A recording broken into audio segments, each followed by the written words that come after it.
Hi there, this is the Guitar Speak podcast, produced here in Sydney, Australia. My name's Matt Wakeling, and thank you so much for joining me.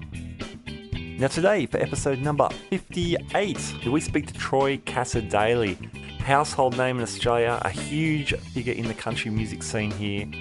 He's won multiple ARIA awards, Deadly awards, and a truck full of golden guitars. Now when I say a truck full, we're talking about 3 dozen. He's only just behind Slim Dusty, I believe, in the all-time Tele record for the Golden Guitar Awards. Beyond all that, Troy is a guitar nut. He is so into it, and a great player too. We get into that. We get the full guitar story and rig rundown in this episode.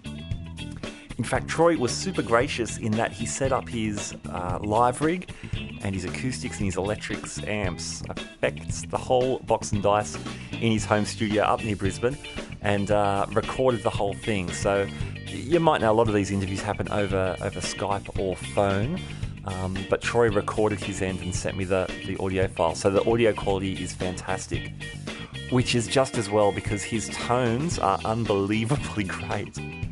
Man, there's vintage Teles, franken-strats. We go through his entire pedal board and these beautiful Fender amps, plus his acoustic guitars. So it's a very special podcast today.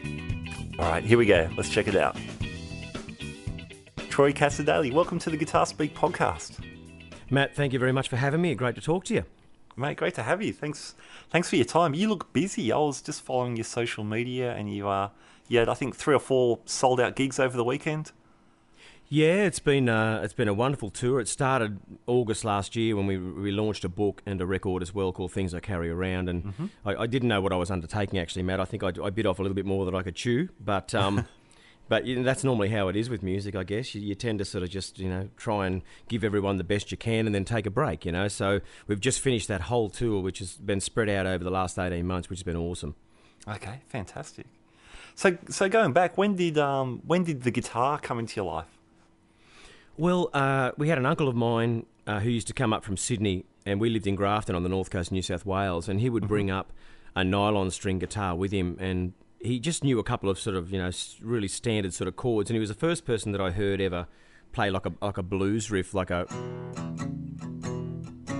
that sort of thing, and we were engrossed. I'd never seen anything like that in my life, and... He left the guitar there and went back to Sydney a couple of times, and we'd sneak in and strum a big bottom E string on it and then run like there'd been a ghost chasing us because we'd never heard anything like a guitar. And that was my first introduction to a guitar, actually, so it was quite interesting. But then all my cousins started to take lessons with a lady up the road, and they'd all come home with these amazing skills of playing chords, and I had the feeling at the time I was feeling like I was left behind. So, Matt, I thought, I must go to this same lady and learn at least some chords. And that was the start of the lifelong love. That's great. How old were you when you picked it up? I was 10. All my cousins started when I was about 9, and they used to sort of come home and just talk about how good it was at these lessons. So I decided it was time to go and try. And at the ripe old age of 10, I decided I'd go along with a hand-me-down guitar that one of my cousins gave me because I couldn't afford to go and buy a guitar. Unfortunately, it was like from a girl, given to me by a girl, and it had a couple of little flower stickers and stuff on it that I tried to scratch off, but I was sort of stuck with that. And it was just, the best thing they could have given me really was just this little hand-me-down thing that would make a noise, and I started to learn with that. That's awesome. Do you remember some of the early songs you learnt? Yeah, it was all really simple stuff, like down by the station early in the morning. I think everyone must start on that, or just 2 or 3 chords. It was only 2 at best at some of the ones she started us on, just to get our fingers into the first positions of like E and A and B7. And she saved the B7 obviously till a little bit later. Didn't want to scare us right off. But things with D and D. I mean, B7, imagine learning a B7 in your first couple of weeks. You would have given up for sure. Absolutely, yeah, and the open F. Oh, open F, my goodness. That's the barcode. The barcode. Yeah. I've always been scared of. Even today, I get scared of it. Oh, that's good. Hey, I've read you were busking at Tamworth by the time you were 12, so you must have got stuck right into it.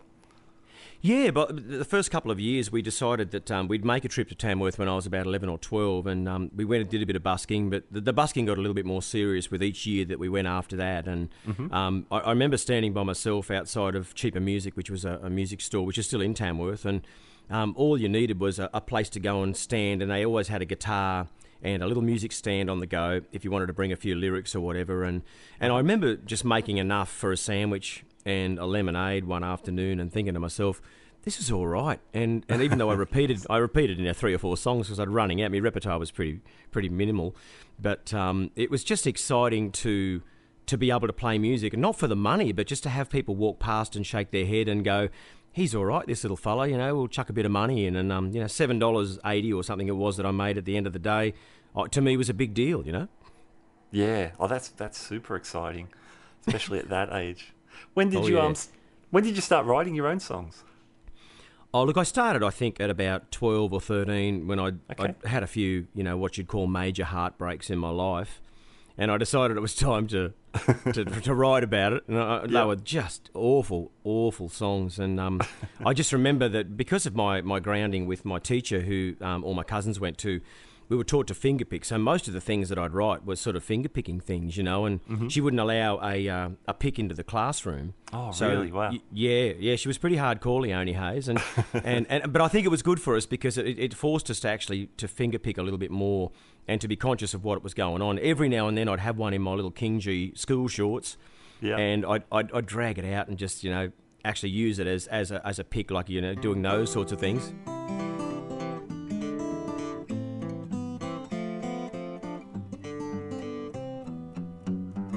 Those sort of things. And she'd go, okay, who's got the pick? and it was just, I was always guilty because I just loved holding onto a pick and I loved the strumming patterns. But the finger picking really was a part of the first songs that I wrote. And I'm really glad that I learned it, actually. Yeah. I've noticed watching you play that even if you're on a flat pick, you'll still stick some hybrid sort of picking in. Perhaps that's a carryover from that time as well. Definitely. I mean, I tried the thumb pick thing when I first started watching Tommy Emmanuel play. I really wanted to go the whole thumb pick route, but gee, it got very complicated for me, Matt. I wasn't good enough, or just didn't really have the ability to just continue to do the thumb pick thing. So I decided to make up some sort of a hybrid, and I think that's been a part of, I guess, what I've done now all my life, all my career. Is that even when I play a bit of banjo or whatever now on stage and it's for a couple of songs, I still use the same hybrid pick. I don't put the finger picks and everything on. It's a bit of a cheats way to do it, but it really is, I suppose, just a way to keep it comfortable within your own realms, Yeah, sure. So I was really happy with that. Yep. Very cool. Now, you ended up, you probably came to the consciousness of most Australians who are around, I guess by the mid-90s, your solo career was starting to take off, but what was going on, say, between the 12-year-old and then mid-90s when you sort of seemed to have burst on the scene? Were you doing bands? When did you go electric? What was your evolution as a player?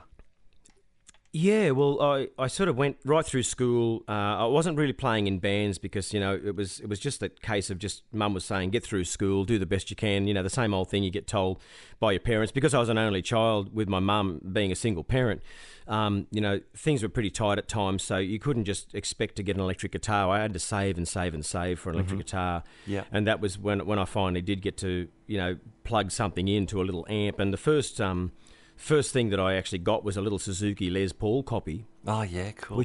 Which was as far from country guitar as you could probably get, but I didn't know anything about what I was doing. And the little amplifier was a little Matra amp. Now, they were an Australian made. I think they were made in Queensland, actually. Okay. And it was a little 10 or 15 watt amp and a little transistor job. And that was my little rig, no pedals or anything, but we started to do a little bit more electric stuff at our end-of-year concerts at my guitar teacher's house. Okay. Yep. And that was a real big step in the evolution of learning how to play, because then I started to want to learn how to play some little lead breaks and things. And my teacher and a lot of the people around us, my cousins and them who were still learning, they were all really encouraging, they were all we're all pushing each other to try and learn something. And I particularly loved Dire Straits when I first heard that the big record with the National on the front of it, Brothers in Arms. Brothers in Arms, yeah. Yeah, when I first heard those really creepy guitar sounds, then I went back to things like, early Dire Straits and things like that, with Sultans of Swing and stuff like that. But I just really fell in love with what Knopfler was up to, even on that Les Paul, because I saw it on the film clip and I thought, that's like my guitar, on the Money for Nothing clip. Yes. And so we sat around, nerding out on that, trying to work out little chord things, and I didn't realise the sort of amazing player Mark Knopfler was until I sort of got further into my teens. Mm-hmm. And then you realise that the complicated way that he plays with his fingers with no pick and all that sort of stuff. So really, really good to have those people around as influences. Phil Emanuel obviously was a big influence, and so was Tommy all the way through. I kept referring back to them, especially Phil on electric, and then Tommy's electric tone was something that people didn't take a lot of notice of at times too, because they always classed him as an acoustic player. Yeah, right. But Tommy's electric playing into a super reverb was something that I just loved. I loved his tone. He had he phrased like a singer as well sometimes, Tommy. I think he'd listen to a lot of singers. And that was what I started to emulate, I guess, when I was in those early teenage years. And then came the bands after I finished a TAFE course. I did a cooking course, mate, to make sure I had something to fall back on. Yep, handy. And and then I went cutting fence posts and stuff like that, and stayed right away from the chainsaw. Did a lot of sort of outdoor work in between that, and then we got our little bands together on the north coast of New South Wales and started touring. And I swapped out the Les Paul copy for a CMAR Strat, which was like an Ibanez relation, I believe. Yeah. The CMAR. And I blew up the little Matra amp, and it sort of just died in the ring, basically. So I ended up looking for something. A friend of mine had loaned me a 68 Super Reverb. It was a silver face Super Reverb, a Fender. Oh, wow. Awesome. And I remember the afternoon plugging that in as a teenager, plugging the CMAR Strat copy into a valve amp, and I just turned it up at the back room at my house, and I just went, oh, wow, what have I been missing out on here? And then I just had this epiphany, and I thought, okay, so I obviously seem to like Fender valve amps and single coil pickups, so that's where the journey really began, brother. Okay. That's awesome, man. That's so good. Oh, scary. So who else were you listening to then? So with I guess Dire Straits, that's sort of a rock thing, definitely. But and the Emanuels, we dead set on country music by then as well. Oh yeah, I mean, look, the other big part of my diet was obviously country music, and we were listening to an electric guitar player that was playing with Merle Haggard called Roy Nichols. And, and Roy Nichols is someone that a lot of people have paid homage to, whether it be Brent Mason in Nashville, whether it be Pete Anderson maybe out of Dwight Yoakam's band. Yeah. A lot of people who love a Telecaster in country music really did get inspired by Roy Nichols, and I was wondering why I couldn't really get the noises I wanted to get on Roy Nichols out of this Les Paul copy. But once I'd plugged into that Super Reverb, I realised I can go back to the stereo now and actually be halfway home to working out why his tone was a lot thinner and a lot more jangly. Yep. And that's what I did. I'd sat in front of the stereo player, listened to Merle Haggard, and then I'd listened a lot to old Slim Dusty stuff, and I listened to Barry Thornton play. He had a big 335, which was more along the lines of a back pickup of a Les Paul. You could actually make it sound like a little bit of a 335 because of the humbuckers, and you could pick out those old melodies that Slim had. So there was a really broad range, and the Eagles figured a really big part of it as well, because I loved listening to their harmonies, and they to me, they were really country. And I really got drawn into the Eagles very, very early as well. And so same with John Fogerty, actually. Awesome. Very cool. So, yeah, and there's a kind of rock kind of crossover in both of those acts as well, I guess.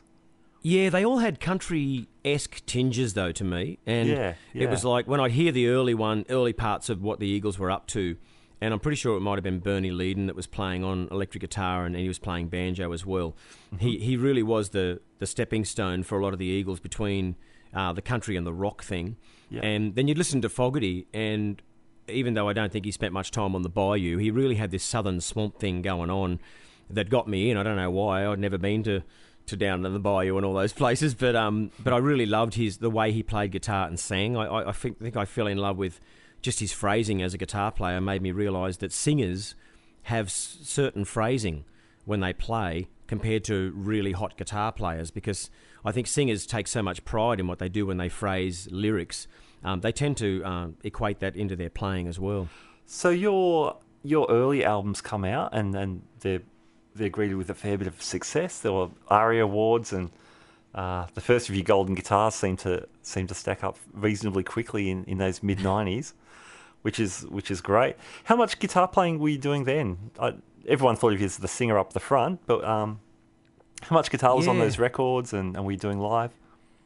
Well, on the first record, a lot of it was me just mainly sitting in front of a couple of mics on acoustic guitar, and because it was my whole songwriting approach was mainly on acoustic guitar. That's what I wanted to capture on the first record. It was very green, and I got Stuart French, a good mate of mine, who's a great country picker and jazz player, to come over, and he was living not far from me when I was recording on the Central Coast, and he came over and brought his Telecaster and just plugged in, and we all played along. I did the recordings with some good mates of mine, the Blue Heeler Band, who were up in Maryborough. So we decided we had a bunch of songs.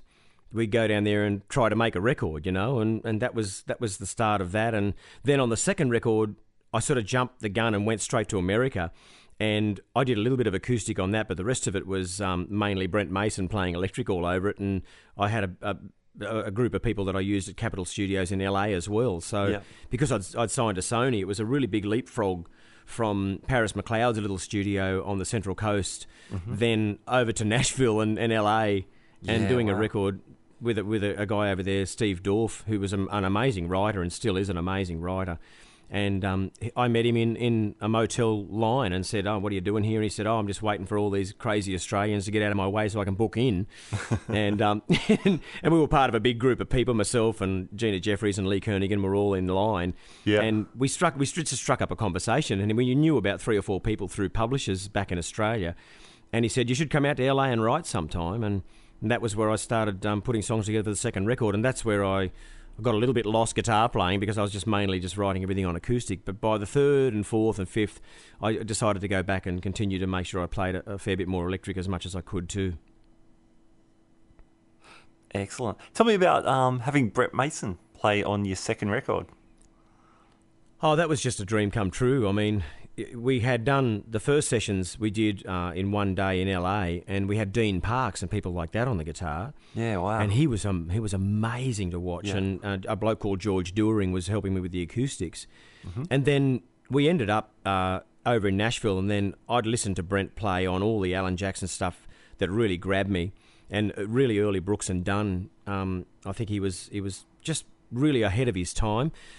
I remember hearing a couple of interviews about him where he said the first few years of his career that he was told in Nashville that the theme of the whole thing for guitar playing was to go direct into the console and try and make it as smooth and silky and chorusy as you could. And that was the 80s, Yeah, right. And when he started making records with people like Alan Jackson, I think that was one of the last things he did before he went back to amps and just said to the engineers, "Can I get back to just plugging into a black-faced amp, please, and some pedals?" Because it's not the tone that I really am enjoying here. Yeah. And when I heard him plug in on those Nashville sessions that we did on that second record, I was totally mind-blown. And he'd been a hero and still is a hero to me on electric guitar. He's just an incredible player. He plays with a thumb pick, but he can also flat pick with it as well. So he's a monster Tele player, but he's just as at home playing George Benson style stuff too. Yeah, wow. So for you, when you're sort of getting pushing a bit more electric into the scope, what was your rig like back then? Well, really, really basic. I used to carry one of those little BCB Boss pedal grey things around with me.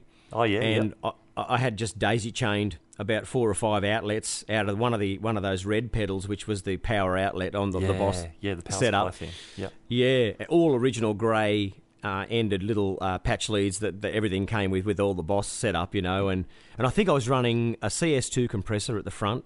Yep. And I was running out of that other thing to that red pedal into one of those old-fashioned tuners with a little slidey thing on it.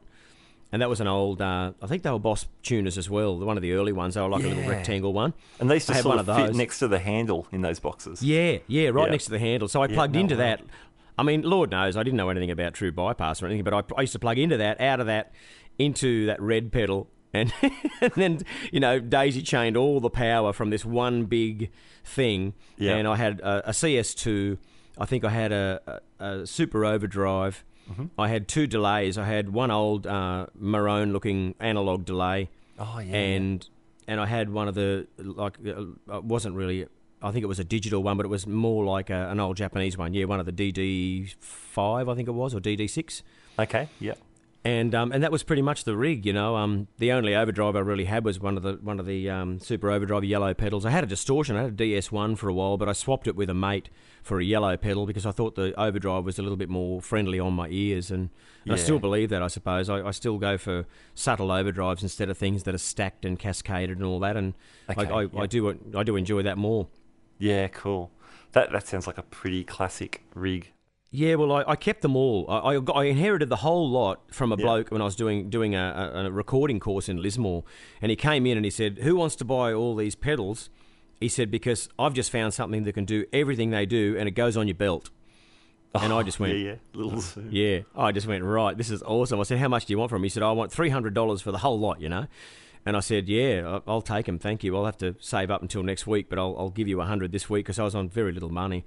And he had one of these Zoom things on his belt, and within 2 weeks he came back to me wanting to buy all his pedals back. And I said, "What, didn't it work for you?" And he said, "Oh, look," he said, "there's nowhere near the warmth in the delays." And I said, "Look, I really want to hold on to these." I said, "Because these are the first pedals that I've owned." And he said, "Yeah, no worries." So he went down to the second-hand shop and bought a whole bunch more and put them back on a rack, because I think that he just realised you can't really get those pedal sounds out of those little tiny multi-effects things. Yeah, there's good fun in the old school pedals. It's such a good time for pedals right now as well. We'll end up talking about your electric rig you've currently got, that you're all set up. I'm really keen to hear that. Hey, tell me about your acoustic. Are you playing your Takamine for us at the moment? Yeah, look, I've had a Takamine that I've got in front of me here. It's a P69 BSB, and I'm only reading that out of the sound hole, mate, because I'm not very good with model numbers. Yeah. But I bought this a while back, and because they've endorsed me for years, but I always like to make sure I buy some of them at cost, because if I want extra ones, it's just great to have another couple of guitars around. But this one in particular is the same sort of Sunburst model, all maple, that Bruce Springsteen plays. Okay, cool. And it's a lot less beat up as Bruce's, but the thing I wanted to try was something that was a little bit more bright, and it was all maple. Mm-hmm. And I'd never had an all maple guitar. I looked, who can afford a J200 from the 50s? Yeah, sure. The look of those. So this thing, I just really love the feel of it. I had it refretted at the beginning of the year by a bloke who builds guitars down around Kempsey in the mid-north coast in New South Wales. Mm-hmm. And it came back a different guitar, Matt. It had slightly higher frets, but rung like a bell. And I've got just 13 to 56s on it. So it just really strums nice, and anything rhythmic like that you want a capo. Tommy taught me how to put the capo on, when you keep the one of the strings open, like the bottom E, and just capo in the second fret. So you've got like a drop D sound. But the first thing I did was do that, because it's always the testament of a guitar, but I was just really in love with it.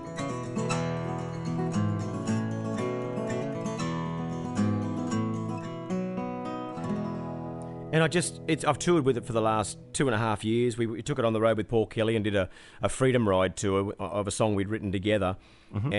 And this guitar just became the number one. And I'm totally still in love with it. I think it's got a lot of miles in it now. It's had the new frets, and I really just love the feel of it. It stays in tune, and you don't have to retune it when you've got a capo on the 4th fret or whatever either. The intonation is just perfect, So I think that's what's really sucked me into Takaminis over the years. I've tried Martins. I got a D28, 1969 D28, which is lovely too. Couldn't really keep it in tune as much as I'd like to, because it was quite old and the machine heads probably needed work, but it's a great riding guitar. Mm-hmm. And I've got a DeGrucci acoustic guitar that was made by a fella that we've since lost, Brian DeGrucci, in Adelaide, and that's one of the best acoustics, probably the best acoustic sounding guitar that I've got in my little humble collection here. And I've written probably most of my records on that guitar too. And it's a wonderful guitar. It's just handmade. Lots of love, and it looks like a D45 actually, but it just is so loud and made with a lot of love. Yeah, for riding, does it feel like that's always your go-to? Yeah, I think that the riding, sometimes it just depends on where it strikes you. But if I take a guitar down to Melbourne, say, and I'm going to write with someone, or I go to Sydney or whatever, I'll generally have a Takamine, because they fly good. They really are. I've got another one that's like a bluegrass style one as well that I've played for years, and it's got a really big, thick neck, and it was designed by a lot of bluegrass pickers in America, and I still use that guitar a lot to write because I see it as a double threat guitar. It plugs in great, and it also is quite loud. It's probably easily as loud as my Martin, and I take that around with me a lot if I'm going to fly interstate and stuff like that. It's a really solid guitar. You'd never break the neck on it because anyone that knows those bluegrass Takamines, they've got a neck bigger than a baseball bat, and they take a whole lot of getting used to. But I've just had that refretted too. But if I go out to my farm and I invite some songwriters up, it might be like a Cole Buchanan, or I get Pete Dennehy to come up with me and do some writing around my table. I then take my DeGrucci and one of the Takamines that's the one I've been taking on the road, and I'll just spread instruments out everywhere. You put a banjo here, you put an electric guitar over there with an amp and pedals in the corner, and whatever it takes the mood, you just go and work on and just get hold of, and I just love that. That's very cool. You've written with some great writers. I noticed Don Walker's all over your latest album as well. Yeah, writing with Don is amazing. He's been a mate for a long time. We share a hometown of Grafton, so when I first met him, he said to me, "I'd like you to come over and have a cup of tea and say good day." And I said, "Yeah, no worries." And when I got over there, he said, "Now, my name being Daley, of course," he said, "Now, do you know Terry Daley? Do you know Bunny Daley?"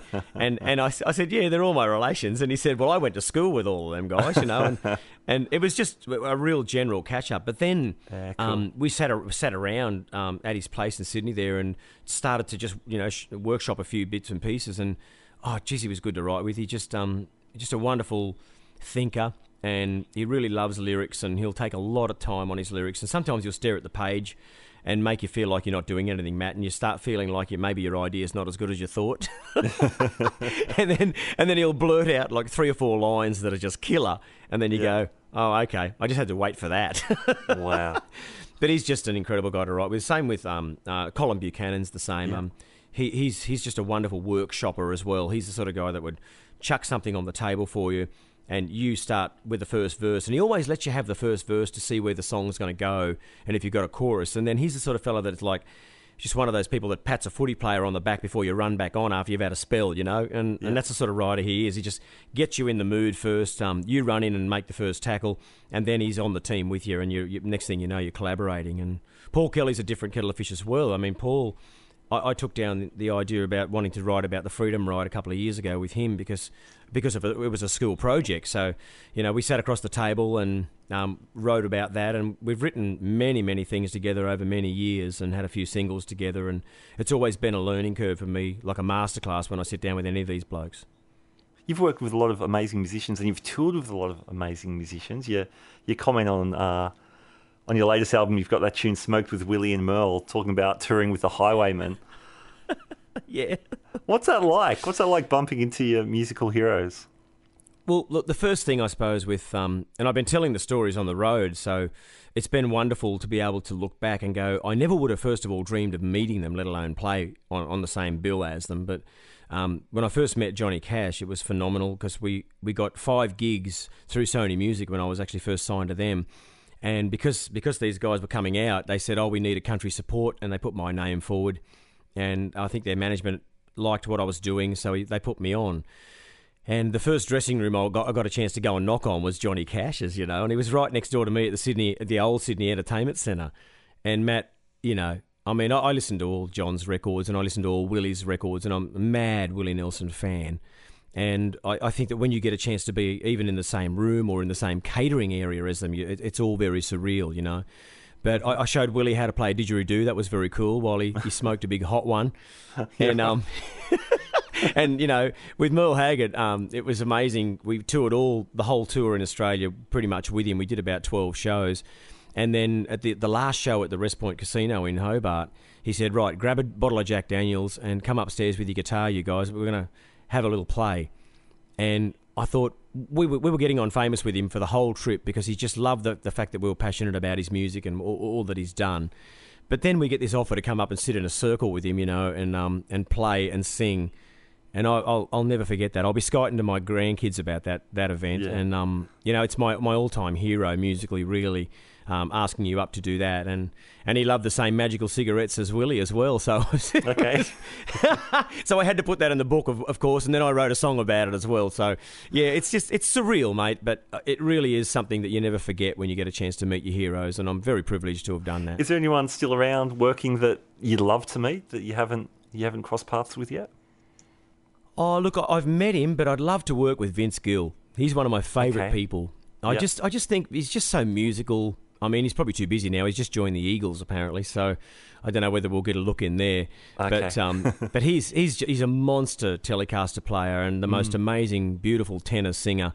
If ever there was a chance to do something with some of the artists that are in America right now, he's my favourite. He's just the triple threat. He writes a great song, plays amazing guitar, and he's just a singer to die for. He also plays in a band called the Time Jumpers, so if ever you got any time to look him up on YouTube, you should look up the Time Jumpers with him singing and playing. They do a Monday night gig in, I think it's 3rd and Lindsley in Nashville, and a lot of our friends that listen overseas will know exactly what gig that is, and it's just amazing to see him play. Yeah, cool. You well, speaking of Nashville, you spent a few years there. Tell me, what was that like? Yeah, well, we ended up packing up the family in 2010 to go over there and live with the kids for a little while. We did about 4 or 5 months there. Yeah. Other than that, I used to just do trips over to write and to record and that as well, which I really, really loved. And I really enjoyed the musical community there. You know, Matt, you can meet musicians and singer-songwriters everywhere you go. And it's about the same size as Brisbane to me. It's got a big river that runs through it, about the same population roughly, pretty spread out place.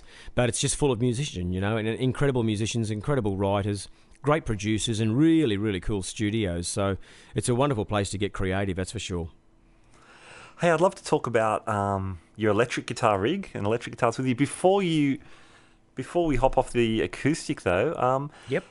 When you talk about Takamines, I seem to remember there was a Troy Cassar-Daley signature model a few years back. Yeah, well, I think they might have only sold about 70 of those, but they were. I'm looking at the one right across my studio now. It's a little tiny parlor guitar. Yeah, they had a really cool body. Yeah, a little tiny body, and it was just such a trip to have something that you could share with everybody that you really love to play. Yeah. And I stuck with the little parlor thing for a long, long time because as a finger picker, I think parlor guitars are just perfect. You know, they really are. They really lend themselves to that. And so I had that out for a while, and I discontinued it after a while because I thought I kept wanting to change guitars and that as well. As you do, you get a sort of, you know, you want to try a dreadnought for a while, and they said, oh, well, you know, we'll discontinue it because you're obviously interested in other Takaminis as well. So you know, very much a wonderful guitar that was out for a few years as well, and a few people have got them. I think they still enjoy them. Yeah, cool. Yeah, they look great. And the little TCD on the 12th fret, that's pretty special. It was just very, very special. And I actually stole the font from Steve Warrener, who's another great guitar player, singer. Oh, yeah. And he had his own signature model, which was like a black guitar with a really nice cutaway. And his model was just really, really cool as well. And his font was pretty much like mine. I said, look, if it's anything like Steve Warrener's font, I'm happy with it. So put that in and let's go. Awesome, man. That's cool. That's very cool. Hey, you mentioned playing banjo. Is that you playing on This River Is My Soul from the last record? Yeah, the little tiny musical inserts were just me sitting in the studio. Yeah, and I wanted to do that because there were certain things that I wanted to lead into the song afterwards in the same key. I'd never done real little preludes before, but I thought, I'll get I've got a Bellbird banjo that I bought, which finally I bought one that stays in tune. I've had a couple. And this one is a locally made Brisbane one, and it's just a beautiful, beautiful banjo. So I take it on the road, play a few songs, but I really enjoy the texture and tone a banjo brings, even though I'm a very basic player. I really do love what it brings to the show, and also what it brings to records when you get a chance to do little ad-lib bits like that. Yeah, cool. Yeah, it sounds beautiful on that track. It's lovely. No, thanks for that, brother. Cheers. I wasn't half sure. I had to have a couple of listens. At first I thought maybe it was a resonator or something, because you're not really laying into it. You've got quite a gentle touch on that track at least. So it hasn't got all that super banjo attack. No. I think some of it could be layered with an actual dobro that I've got here as well. Oh, okay, you might be. I think you're actually right. That's very good that you've picked that up. I think, I've got a little a dobro here that's only one of the cheap, like a hound dog ones or whatever, the little Chinese one, but it really is a great texture when you're putting songs together, just as another noise, you know. And I really love the sound of it. And that might have been what you heard. I sometimes just throw a capo on that, put it in front of a reasonable mic or something, and then record away, and I really love the sound of that as well. Yeah, cool. Are you in standard tuning on those guitars, or do you use many open? Yeah, I've never really gotten into the open tunings. I should maybe, just to sort of, extend my mind out a little bit. But I think what I like to do is to be able to go from guitar to other guitars and have them all tuned in 440. At least you're sort of going to be able to get a noise out of it without too much thought. Yeah, sure. I play a little bit of mandolin at times too when I'm sort of writing songs just as motifs. And getting your head around a mandolin in standard tuning is really, really tough as well. You've got to really rethink it. And so that's why I like keeping a lot of the other instruments in the studio here just in 440 so it doesn't confuse me too much, man. Yeah. All right. Hey, let's talk about some of the noisy stuff. Do you want to grab your electric? I've got it right here. And so I'm just plugged in. I've got an old 66 Telecaster that I've had for a long, long time. Awesome. And, wow. And I've got... who have I got now? Rod Slider, who makes these amazing pickups for strats mainly, but I asked him to send me a set of his Tele pickups up, so I threw them in, and I threw them into this guitar actually, because this is a really good yardstick guitar. The old pickups that came in this guitar are really microphonic now, so they squeal and carry on. Sure. So I took them out, and I got Rod Slider to send me a set of his standard Tele ones up, and I found they were a bit hot for me, so I sent back the original pickups out of this guitar to Rod, and he wound them to the same output as the original ones. Wow! And awesome. And so they're wound like a late 60s. So it's quite a twangy old thing, But it's actually it's exactly how it was without the microphonic nature when you overdrive it, So when I actually hear it, I chuck a bit of delay on, and I'm plugged into a Bandmaster amp, those old Bandmaster heads. Yeah. This is an old blackface one from 1966, and I had a bloke called Marty Johnson from Dr. Johnson Amps put it into a lovely little cabinet for me. So now it's a combo. Ah, okay. And you don't see stuff like that very often, I know, but I once again, I think I'm too much of a nerd at times, but it's a beautiful blackface amp. It's 40 watts, and it's a combo that's just about as big as a deluxe, mate, and it's 40 watts of clean power. So that's what I'm plugged into over there, and the Tele end of that thing as a foundation sort of sound with a bit of delay on is like.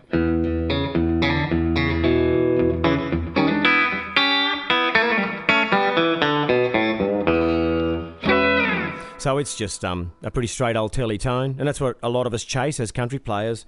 You're always going for something clean to get some headroom, and then you can build on things from there. Yeah, man, that's beautiful. We've, quite a few of our guests have been using the Sliders pickups. We've heard great things about them. Well, I think what Rod's done is he just... I've got two strats with his 59s in them as well, and they're the best strat pickups I've ever heard in my life. And I don't get given them. I'm not endorsed by Rod. I just buy them because they're the best. Peter Northcote put me onto them. I ran into him in Pete's Musician Market in Newtown, and he said to me, "Have you ever tried Sliders pickups?" And I went, "No, I've never heard of them." And he said, "Put it into your phone," and I thought I'd test it out with other people, and I got in touch with Diesel about it, and Mark said, "Oh, I've got a set in my Strat, and I love them." And he said, and I believe Mossy's got them in a couple of his Strats as well. Oh, wow. Playing for Chisel. And I thought, well, if they're all... Peter Northcote and all those guys are great session players and amazing guitarists. And if they say they're okay, they've got to be good. So I tracked Rod down, and I said, "Mate, I'd need to try a set of your 59s, I believe." And I threw them in this Strat here at home, and I haven't put it down since. I took it back on the road this year. I didn't even take a Tele on the road this year for this particular show. I just love the sound of his Strat pickup so much, so it's just a wonderful thing. Excellent, man. That's cool. I didn't know Mossy and Diesel were playing the Sliders as well. That's very, very cool. Yeah. Well, that's sort of... Diesel's been a wealth of knowledge with pedals with me, and I looked out at my pedal board, and I always see things that he's put me onto. And, it's just wonderful to know that you've got these people every now and then. You text them. You don't want to be a nerd or anything, but you do have to make sure you're getting in touch with people who try stuff. And Mossy and I were just talking the other night out there at the Big Red Bash at Birdsville about some of the pedals that work for us, and he still has a 100-watt Marshall head. There's not a lot changes about Ian, and I love that. Nice. What's on your pedal board at the moment? Well, it's like a little fly rig, so it goes into a little tiny miniature polytune thing. I go straight into one of those Cali 76 compressors, and I love that thing. Origin Effects do a great job, but I went for the real basic one, just the 3-knob, Matt. I don't like too many knobs, because I have to have a compressor as a country act, but then it goes into another little boost thing that they make in Nashville that Brent Mason put me onto, and it's an MK423, and that goes into an RC boost as well, and they're two different colours of clean sound, and I love that. And so then it goes into an old 80s TS9 Ibanez tube screamer, and then I've got a little POG, like a nano POG thing that I use for single line stuff at different times. Okay, so that's the octave shifter, hey? Yeah, it's a really cool little groove. I mean, if you sort of, I just love the fact that it thickens out the sound sometimes. So when you press them without it, it sort of sounds. Put it on and it goes. Just a great noise. It's really fat. And then Diesel put me onto the Super Trem years and years ago, and he said, you've got to try the full-tone Super Trem. It's got the 3 buttons, on, off. The speed can be halved and doubled, and then it's got the hard and soft. And I just love the sound of the fact that you've got... And you can slow it down to something more creepy. And then you can hard and soft it as well, which makes it sound like an old sort of golden tone.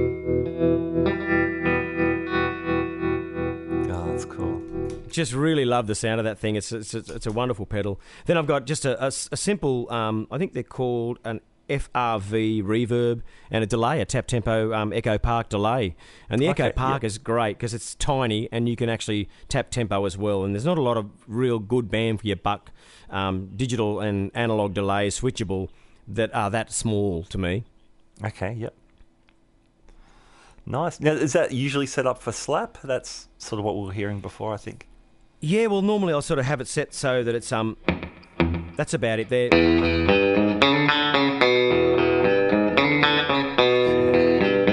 And that's sort of like that. But I do like the fact that you can actually get some really nice longer ones out of it as well.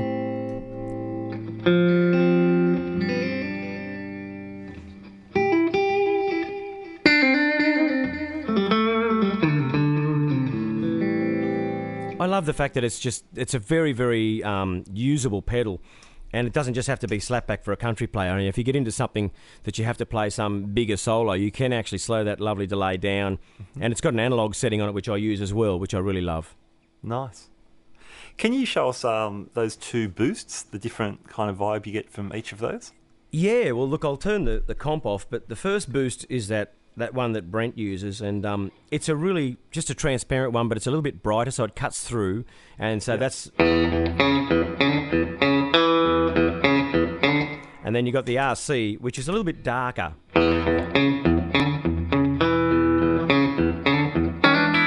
And it's EQable as well. Everyone will know the RC boost that Exotic Effects make. It's got a good EQ, so if you come across a dodgy sort of amp and you've flown in, you can actually pretty it up with this thing, which I think is really, really good. And I just like both of them. A lot of the soloing things that I might do when I'm playing live, because I'm the only guitar player in the band, will normally be just the MK M24 thing and the Cali 76. I just like them together as a clean tone, and it boosts up nice and fat. And if you've got headroom out of your amp, it normally gets you out of trouble. Yeah, cool. With your fly rig, so you're just taking guitars and pedals? Or do you get to take amps on some of these dates, or you just stuck with the backline? Yeah, well, sometimes you're stuck with the backline, but if I've got the choice and I've got the room to take something on board, I have taken a basement amp with me on board, believe it or not, because it's 50 clean watts, and it's a 1968, I think this one is, and I had Marty Johnson at Dr. Johnson Amps go through the whole thing for me, and it was just amazing to see the difference it made between when I had it, and I thought it was running pretty good until he got his hands on it, and he went through it and got rid of all he calls it pus and corruption out of it, all the people who've tried to fix it over the years since 1968. And even the other night, I took it out on the plane with me. We were lucky enough to get on a charter plane out to Birdsville, and I carried it on board with me and took it out to the gig. And Diesel put me onto these little adapter things you can actually use. They're female to female speaker adapter, and you can come out of the back of this and go into whatever speaker you want to use on stage. And I think there was a Hot Rod Deluxe with a nice big 12 in it, and it's used to 40 watts. So I set the ohmage. I've got a switchable ohmage that Marty put on it for me as well, so I can switch it to nearly any box. It goes 4, 8, 16. And you got your tone with you. And with the pedals that I fly with, I try and make sure I get it down to the size that I use on the road as well. And I take them everywhere, Matt. You know, I love portable pedals, but I like to have what I really can use, you know? Yeah, sure. Awesome, man. Let's hear some of that tube screamer. How do you like to use that thing? Yeah, well, look, I mean, I love the fact that tubey on the back pickup of a Tele, I reckon, is a fantastic noise, and sometimes I'll stack it with the other things, but by itself, it's a pretty plain old sounding.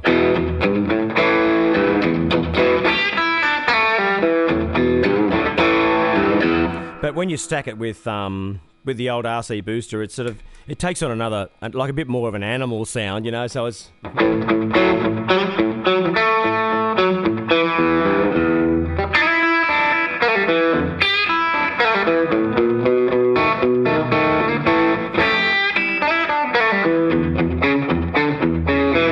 And I think it's a really usable pedal, even though it's so old from the 80s. And you think to yourself, no one's using them anymore. There's so many different versions of tube screamers now. But I still found myself. I've been through a whole chase your tail. Went through the OCD thing. I went through the Nobles thing. I've still got a couple of vintage Nobles that I love. But I just kept coming back to this one old TS9. I don't know. I've had it since the 80s. And it's got a lot of wear and tear on it and stuff. I'll have to send you a photo, but it's an honest looking old thing. But I just love the sound of it. You know, I think it's even on the front pickup when you're playing with it as well. It's just got a real nice tone.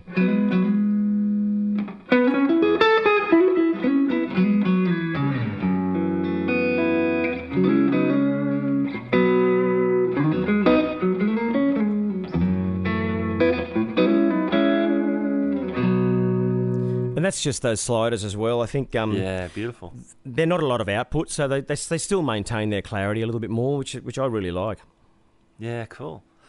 Is the compressor permanently on in your rig, or are you kicking it in and out for different stuff?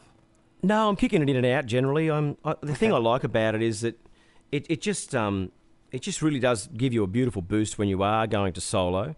So if you're riding on the MK thing and you're really happy with the way it sounds. That Cali just takes it up that one more notch, you know. That's without it. And then when you engage it as well, it's like...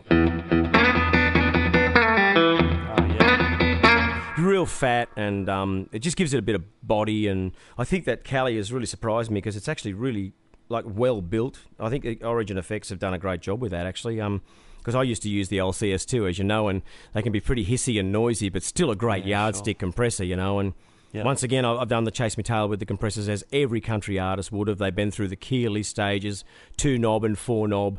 I've been through CMAT mods, you know, the whole gamut. Old Ross ones. I've been through the Analog Man one. And then suddenly someone up here in Brizzy, I think it was someone at a shop that just put me onto it and said, have you ever tried these things? And I said, look, I haven't. And they said, you've got to try one of the Cali 76s. So I thought, you know, they're very expensive pedals. I mean, they can be $450 for a basic compressor. But when you plug it in, I think you know what it's supposed to emulate an 1176 compressor on a pedal board. And when I plugged it in, I only run it really subtly. I don't like squishy sounds and stuff like that, but I really do think it's a great comp, you know. Cool. Yeah, it sounds great, man. Sounds so good. I hope it sounds good at the other end, because it's bloody loud here. I wonder what my neighbours think of me anyway. Are they used to it by now? What's that? Are your neighbours used to a bit of noise? Yeah. There's an old lady that lives down the back. She often says to me, "Oh, I always know when you're home because I can hear the guitar." And I don't think I play too bad, but it's not enough to get any complaints. We've never had any complaints. But look, it is nice to be able to have a space where you can come down and turn an amp up onto 4 or 5. And these old blackface Fenders that I've got down here, on 4 or 5, they let you know they're in town. So, you know, I've got little Princetons I use sometimes when it's like a little bit later if I'm recording or something like that. And nice.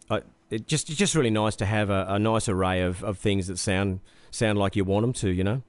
Yeah, cool. So what other amps are you running? So you've got your new Bandmaster as a combo. You just mentioned the Princeton, which is a great little amp.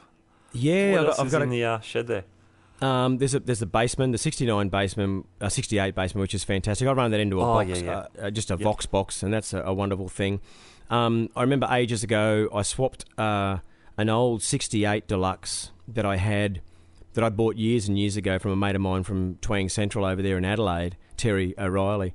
And I'd been sitting on this old 68 and playing it. It was a wonderful deluxe reverb amp. And then I went past Global Vintage, and they had a beautiful blackface one, 66 in the window.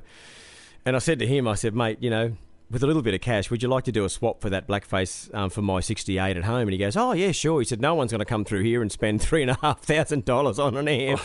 And I said, okay. I said, let's do the swap. So I packaged them all up. And it didn't come with its original speaker. It's actually blown, so I need to get it reconed.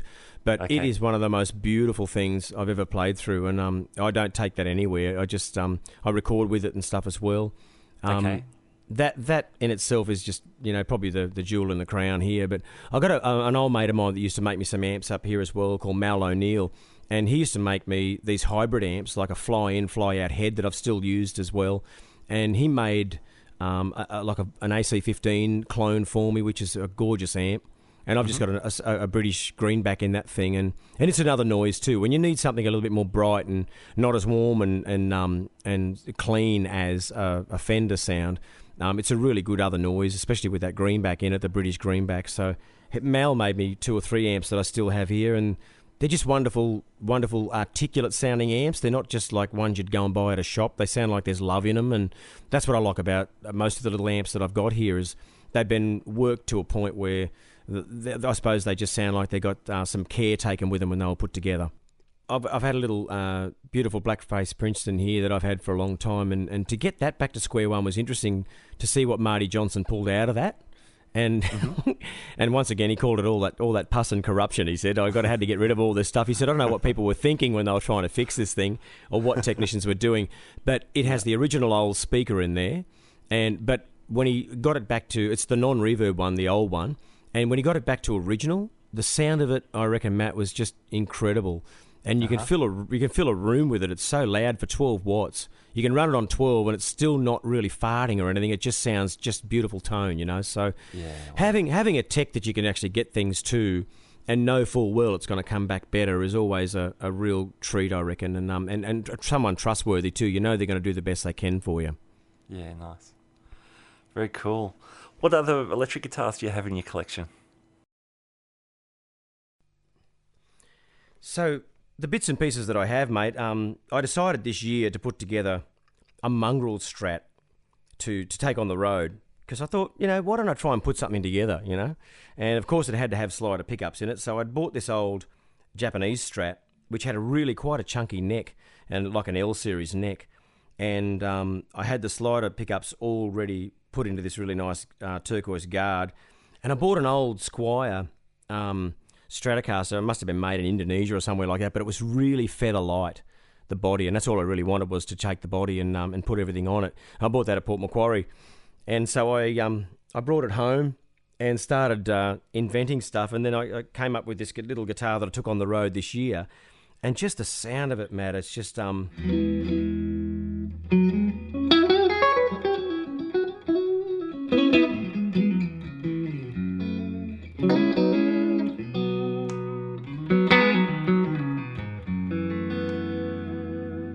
It's never been set up even. I've been meaning to get it back down to Piers Crocker to make sure it's set up properly, but I just threw it all together with all the screws and bits and pieces and soldered it up, and I think I'm getting to be a tinkerer in my old age, mate.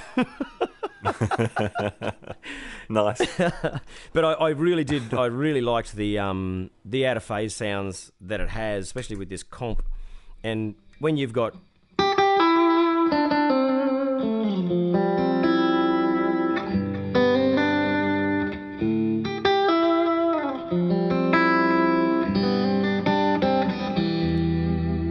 it's just softer, and we did a lot of acoustic stuff this year where we were sitting and playing, and it just really suited the gig, and I loved it all year, and it's become a favourite guitar. I don't think I can hardly put it down these days, but like I was saying to you before, you can actually make it sound pretty country if you do put the slap on it and put the actual MK, that 423 thing. Yeah.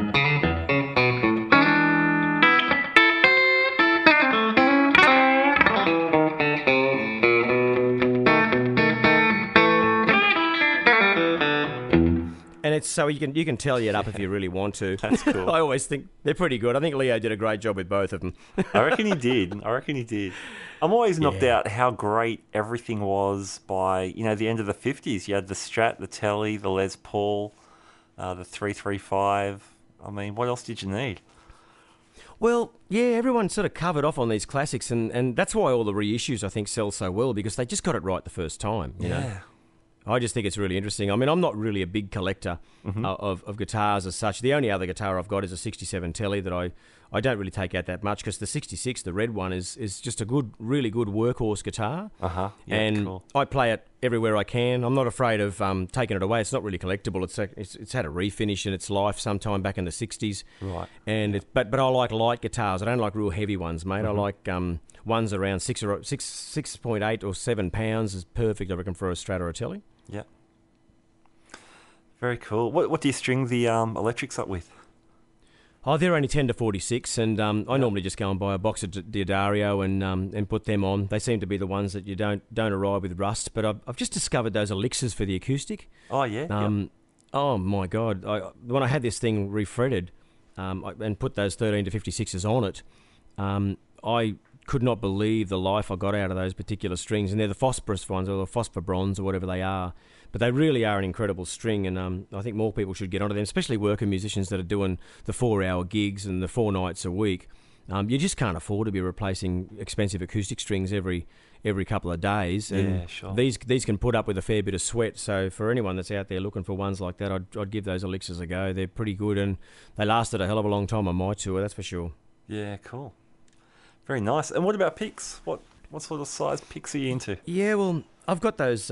I think they're a Tortex design. And they're the blue one. I'm not sure what size it is, but it's pretty thick. And I think Fender had some of them as well, but I just had some personalised ones made up out of that Tortex blue. It's like a sort of a light blue colour. And you can hand them out to kids. Kids are always after picks, and I love giving them out because they're not only a keepsake, but they're really a good hard pick. I try and encourage kids to get off those soft picks. Yeah, I see kids sometimes come in and they come to sound check and ask a few questions, and they bring in these really, really thin, wafer thin Jim Dunlop things, and I say to them, look, first thing you got to do is to get any tone out of that little guitar, especially an acoustic, is have a little bit more of a stronger pick, or a bit more of a firm pick, and they happily take them off you and have a strum and notice the difference, which is great. So it works out really good, I reckon. Yeah, cool. Nice. Troy, what's the rest of 2017 look like for you? Oh, look, we've just finished this tour, brother, so a lot of festivals, and now that we've finished the Things I Carry Around tour, I'm just really relieved, actually. We get a chance to just relax and play some really interesting outdoor shows. We're about to go down to play the Blues on Broadbeach show. Not the Blues, the Broadbeach Country Music Festival. Yep. And that's always a real trip to do. They basically work it out so that it's all free. So many festivals at the end of the year. Yeah. Just throughout until Christmas is going to be fantastic fun, and I can play live. And I think as long as I'm playing live, I'll be happy, mate. My wife knows how much of a stickler I am for getting out there and having a strum. And we also do some traditional country gigs under the name of Tex Dubbo. And we just get a different lineup of musicians together with Michelle Rose on steel guitar, and awesome. This weekend we're using Mick Orbeck on fiddle, and it's really traditional, real traditional country. Yeah, and cool. People enjoy coming along, and I don't play any of my songs. I just play all of the old, Merle Haggard, Waylon Jennings, George Jones. It's just incredible fun to play all those old songs. That's great. Very, very cool. Well, that's awesome. You've been... I feel like saying you've been super busy and got a lot of stuff done, but you've always been that way since again those mid-90s. There's been just a slew of records and touring, and you're obviously still having a great time doing it. So yeah, look, I don't think I've never lost the passion for it, Matt. So I'm just really happy that I still don't see it as a job. I still feel that I can nerd out down here. Even today I was resoldering up a Telecaster and changing a bunch of pickups in that just to see what it sounds like. I'm always still mucking around with stuff, but I think this last 18 months, and there are a lot of guitar players out there who are going to be saying, oh, he's talking out his bum now. But there's a lot of guitar players out there that know that we always chase our tails. But this year I've been really, really happy with the amps and pedals and guitar combinations for once, instead of having to go and feel like you got to take a different one out every week, you know? Yeah, cool. It's just nice to be settled, I think, in your pedal arrangement and the guitars that you're using and the pickups in those. And I haven't had the soldering iron on a Strat since I got Rod Slider's ones in there. So, you know, that's a big proven thing for me, because I was always very fussy with Strats. Yeah, right. Very cool. Well, man, it sounded awesome. Just stuff you were playing before. That's beautiful. Oh, cheers, brother. Cheers. I love it. Great. Well, mate, thank you so much for your time. It's been really fun talking about your career, and from a very guitar-centric point of view, it's been fun to find out a bit more about your background and what you're still doing on the six strings. No, well, thank you very much for your time. I'm really glad my beautiful wife, Laurel, got me onto this podcast, and Matt, I just nerded straight out and started listening to one after the other, and just got totally engrossed. And I thought I need to talk to Matt as soon as I can. So thanks for having me, and thanks for doing it the way we're doing it over the phone. I think it's been awesome, brother. Yeah, cool, mate. My great pleasure. It's been a lot of fun. No worries, brother. No worries. Thank you very much, Aim. Do you want to play us out with something? Yeah, why not? Why not? Yeah.